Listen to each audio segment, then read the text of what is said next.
au deuxième exemple, on nous demande de déterminer déterminant la mesure principale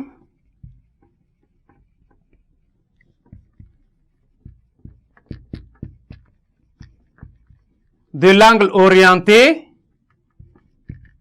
UV qui est égal à 1240 pi sur 12. Voilà. Pour déterminer, il faut désigner par alpha la mesure principale. Nous posons ça comme A cet angle, et on va déterminer alpha qui est la mesure principale de cet angle. Et donc, on va avoir alpha plus 2k pi, notre forme, avec k, qui est l'élément de z. Donc, c'est-à-dire, on doit avoir 1240 pi, le tout sur 12, plus 2k pi. Et comme nous disons, ceci doit être compris entre moins pi et pi. Donc, il va falloir prendre moins pi et pi. Et là, nous allons chercher la valeur de k en donnant l'encadrement. Donc, vous allez déjà envoyer ou bien additionner, donner l'opposé, additionner à chaque membre l'opposé de cet angle. Et donc, après ça, vous allez diviser par 2 pi pour obtenir l'encadrement de k. Et je vous donne directement, vous avez moins 52,16, inférieur à k qui est inférieur à moins 51,8,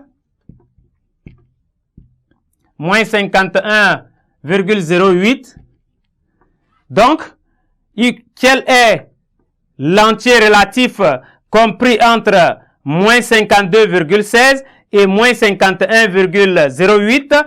Donc, K, c'est cet entier-là qui est moins 52.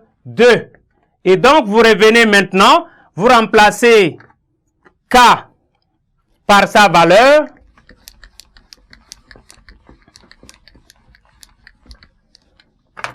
Nous venons donc remplacer pour obtenir la valeur principale. Vous aurez 1240 pi sur 12 plus 2 fois K. K ici, ça fait moins 52 fois pi. Et donc, en faisant la multiplication, et après, vous réduisez au même dénominateur, vous aurez donc A est égal à 8 pi, sur 12. 8 pi sur 12. Donc, vous simplifiez par 4. En simplifiant par 4, vous aurez 2 pi sur 3. Et donc, voilà la mesure principale de l'angle orienté. Ici, 1240 pi sur 12. Merci, chers élèves, pour votre aimable attention et nous espérons vous revoir nombreux à la séquence prochaine.